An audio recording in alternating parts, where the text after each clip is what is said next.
안녕하세요. 저는 보건복지부 1급 언어재활사 우가영입니다. 저는 치료실 안에서 발달장애 아동들을 마주하며 자신의 감정과 생각을 말로 표현하지 못하고 행동으로 표출하는 아이들을 자주 만나게 됩니다. 이런 아이들을 돕기 위해서는 사전사후 맥락 파악이 무엇보다 중요하다고 생각합니다. 왜냐하면 아이의 기질과 감정 상태, 가정 내 변화 등 맥락적인 정보들이 치료 방향을 결정짓고 질적인 개입을 가능하게 하기 때문입니다. 하지만 현실적으로는 보호자와 충분히 소통할 수 있는 구조나 시간이 부족해 이 중요한 과정이 종종 관가되는 것이 안타까운 현실입니다.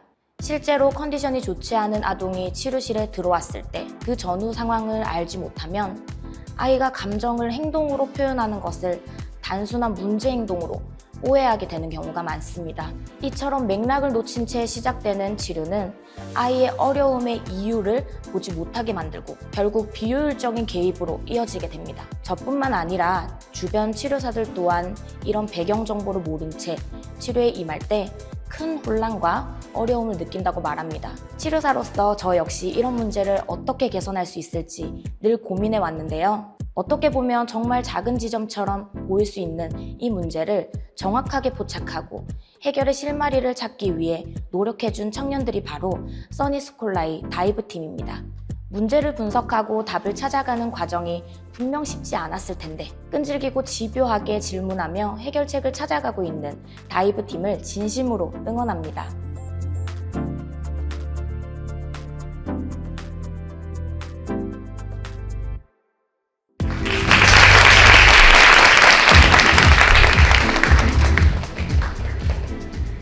발달장애 아동의 행동 중재에 필요한 정보가 부족하여 치료가 지연되는 문제를 해결하자. 안녕하세요. 다이브팀의 발표 지금부터 시작하겠습니다.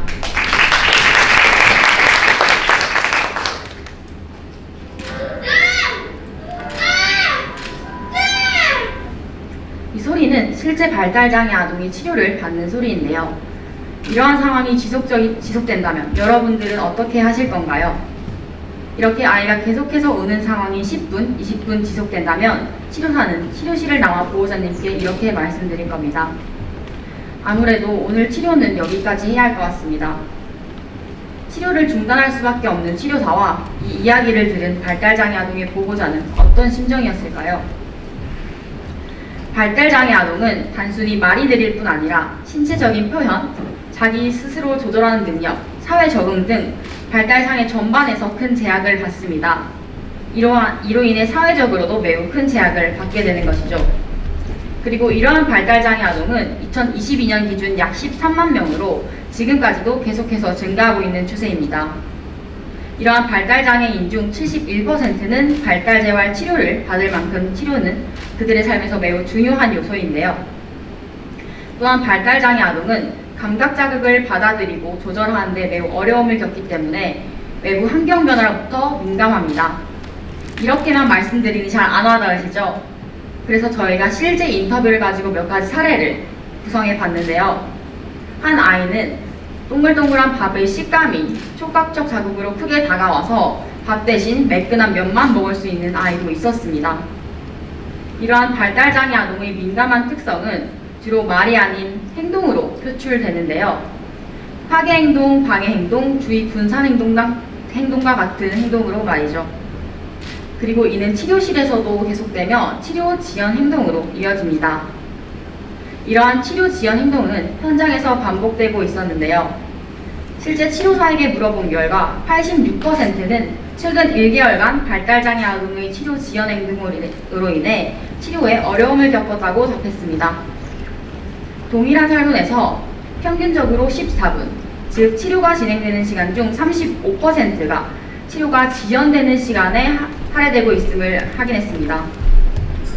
치료 시간 10분이 날아가면 우리 아이가 성장할 수 있는 그 수준 1년이 날아간 것 같다 라는 보호자님의 말씀처럼 치료가 그 아이와 가족들의 삶에 미치는 영향을 고려한다면 결코 가볍지 않은 시간이었습니다. 그렇다면 이러한 치료 지연 행동 어떻게 대처할 수 있을까요? 저희는 치료사 인터뷰를 통해 그 실마리를 찾았습니다. 바로 치료 지연 행동을 중재하는 것은 그 원인을 파악하는 것이 시작이라는 점입니다. 왜 원인을 파악하는 것이 아이들의 치료의 시작인지 한 가지 예시를 준비해왔습니다. 이 아이는 세상과 소통하기 위해 바른 치료를 받고 있었는데요. 아이의 혀의 힘을 조절하거나 그 위치를 조절하기 위해서 보통 자와 같은 도구를 활용합니다. 하지만 아이가 평소에는 잘 해온 이 치료에서 유독 울며 활동은 계속 지연되었습니다. 그렇기에 치료사는 딱딱한 자 대신 부드러운 사탕을 활용하였고 아이는 여전히 울면서 치료는 계속해서 지연되어 갔습니다. 아이의 이러한 행동에 다음과 같은 맥락이 있었다면 어땠을까요? 아이는 치과 치료를 받고 있기 때문에 매우 통증이 남아있는 상황이었던 것이죠. 이를 치료사가 알고 있었다면 치료사는 구강 활동을 진행하지 않았을 것이고 치료가 지연되는 상황은 발생하지 않았을 수 있습니다. 하지만 여기서 문제는 발달장애 아동은 스스로의 상태를 설명할 수 없어 보통 치료사는 보호자를 통해 아이의 정보를 파악한다는 점입니다. 그리고 원활한 치료를 위해서는 보호자와 치료사가 이렇게 많은 내용을 사전에 전달해야 하지만 평균적으로 보호자와 치료사는 단 2가지 정도의 이야기를 나누고 있었습니다. 그것도 어머님 오늘 땡땡이 무슨 일 없었죠? 아, 네. 컨디션은 괜찮나요? 이렇게 매우 간략하게 말이죠. 심지어 70.5% 경우에는 단 1분 이하의 치료 전 소통을 하고 있다고 응답했으며 이 중 65%는 30초 이내에 소통하고 있다고 응답했습니다. 이 짧은 시간조차도 제대로 활용되지 못하고 있는 것이 그 현실이었는데요. 보통 말로써 전달하는 경우에는 어떠한 내용을 전달해야 할지 몰랐으며 전달하고자 하는 내용을 글로 적어 표현할 경우에도 그 분량상의 제약이 존재했습니다. 이처럼 매우 임의적인 방식의 소통에는 그 한계가 분명했던 것이죠. 지금까지 말씀드린 내용을 정리드리자면 발달장애 아동의 치료 지연 행동을 적절히 중재하기 위해서는 그 행동의 원인을 파악하는 것이 매우 중요합니다. 하지만 치료 현장에서는 보호자와 치료사가 적절히 소통하지 못하고 있는 것이 그 현실이었으며 이로 인해 발달장애 아동에 대한 정보는 정확하게 확보되지 못한 채 치료가 시작될 수밖에 없었습니다. 그렇다면 치료 전 보호자가 치료사에게 아동의 중재에 필요한 내용을 전달할 수 있도록 도울 수는 없을까? 저희는 이러한 물음을 바탕으로 이 솔루션을 탄생시켰습니다. 치료실 내 발달장애 아동의 행동을 중재하기 위한 보호자 치료사 간 사전소통도구 우리 아이 마음일기를 소개합니다. 우리 아이 마음일기는 이러한 과정을 거쳐 소통을 돕고 있는데요. 우선 보호자는 설문 폼을 활용하여 아이의 상태를 입력합니다. 이렇게 입력된 내용은 시각화된 리포트를 통해서 치료사에게 전달되며 치료사는 치료 30분 전부터 이를 확인함으로써 아이의 상태를 사전에 파악하고 이를 치료 계획에 반영할 수 있게 되는 것이죠. 우리 아이 마음일기는 총 58일간의 MVP 기간 동안 추가적인 인터뷰 35회와 전문 치료사 부인으로부터 13회의 자문을 받음으로써 그 전문성을 확보했습니다. 또한 보호자 51인과 치료사 8인을 총 203개의 리포트를 통해 연결함으로써 그 검증 과정을 거쳤습니다. 지금부터 다이브가 떠난 MVP 여정을 함께 살펴보시겠습니다. 1차 MVP에서는 보호자에게 아동의 컨디션을 전달할 수 있는 문항을 제공하면 치료 시작 전 치료자에게 전달되는 아동의 정보가 증가할 것이다 라는 가설을 검증하기 위한 과정이었는데요. 당시 식사, 복약, 수면 상태, 아이의 기본 등 객관식 중심으로 9문항을 구성하였고 이를 바탕으로 MVP를 진행한 결과 기존에 임의적으로 전달하던 2가지 문항이 우리 아이 마음을 통해 자연스럽게 9가지 문항을 전달함으로써 정보 전달량이 증가했음을 확인했습니다. 하지만 이렇게 객관식으로만 이루어진 9가지 문항은 아이의 세세한 상태를 반영하는 데 매우 제약이 있었으며 그 문항의 이론적 근거 또한 확보되지 않은 상황이었습니다. 따라서 저희는 실제 발달장애 아동의 중재 이론을 검토하여 그 이론적 근거를 마련하고 치료사로부터 1차적인 자문을 거침으로써 그 전문성을 확보했습니다. 또한 이를 바탕으로 서술형이 포함된 12가지 문항으로 재구성하였고 기존의 당일의 상태만 파악할 수 있던 솔루션에서 치료 전후에 며칠간 자극 요인을 파악할 수 있는 솔루션으로 거듭났습니다. 이를 바탕으로 진행된 2차 MVP에서는 이렇게 전달된 내용이 실제 치료 계획에 반영되는지 확인하고자 했는데요. 그 결과는 어땠을까요? 치료사 선생님께서는 발달장애 아동을 대할 때 치료 난이도를 조절하거나 그 중재 태도를 조절하거나 치료 교구를 바꾸는 등을 통해서 실제로 이 내용을 계획에 반영함을 저희는 확인했습니다. 하지만 2차 MVP를 진행하면서 저희는 보호자님의 응답을 좀 분석하게 되었는데요. 그 과정에서 특정 문항에만 반복적으로 응답을 하지 않으심을 발견할 수 있었고, 이를 바탕으로 보호자 인터뷰를 진행했습니다.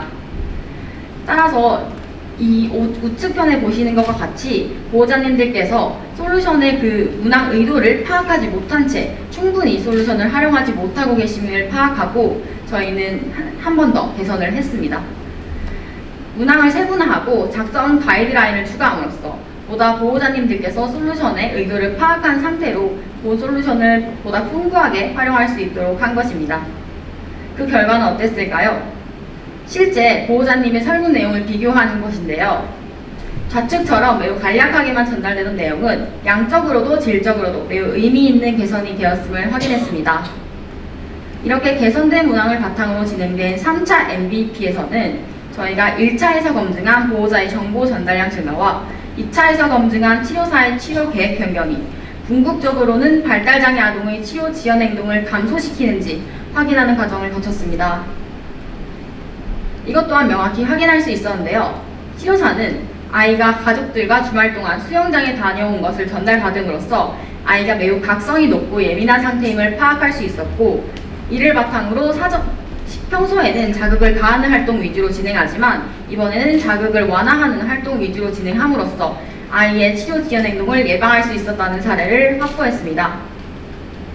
이렇게 MVP가 끝난 이후 저희는 다음과 같은 반응들을 들을 수 있었는데요. 도대체 우리 아이 마음의 위기가 어떻길래 이러한 반응들을 얻을 수 있었을까요?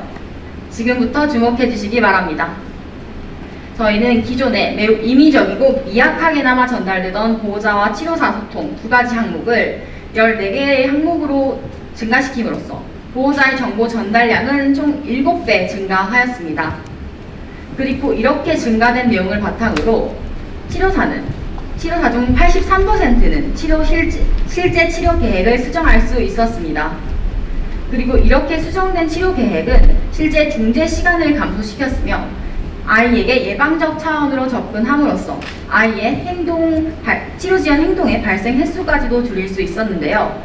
저희는 궁극적으로 한 회기 중 치료 지연 시간이 77.6% 감소했음을 확인했습니다.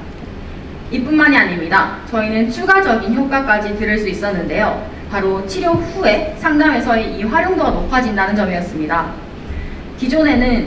기존과 달리 이렇게 아이에 대한 사전 정보가 전달되는 것이 치료 후에 더 많은 이야기를 나눌 수 있게 했을 뿐 아니라 치료사가 이를 바탕으로 보호자에게 가정지도 등의 세세한 조언까지 가능했다는 점입니다. 이 외에도 기존에는 보호자님께서 바쁜 상황이라 활동 지원사와 아이가 치료실에 동행하는 경우에는 보호자와 치료사가 직접 소통할 수 있는 구조가 없었으나 우리 아이 마음일기 덕분에 그 소통 구조가 개선되었다는 이야기를 들었습니다. 저희는 우리 아이 마음일기에 대한 정식 출시를 기대하며 그 수요 조사를 진행하였는데요. 전국에서 치료사 20명과 보호자 50명, 총 50분께서 짧은 기간 동안 메일과 연락처 모두를 남겨주셨습니다. 저희는 이렇듯 현장을 통해서 이 솔루션의 필요성을 확신하게 되었고, 나아가 아동별 리포트 정리 기능과 추세를 확인할 수 있는 통계화 기능을 추가하고 발화시도 등의 치료별 특화 문항을 추가함으로써 보다 치료 현장에서 아이들에게 실질적인 도움이 될 수 있는 솔루션으로 발돋움할 것입니다. 솔루션의 확산적 측면에서는 육아기관과 업무 협약을 체결하여 발달재활 서비스를 제공하는 기관을 우선적으로 접근한 후 전국 치료센터의 85%가 우리 아이 마음일기를 사용하는 날을 기대하고 있습니다.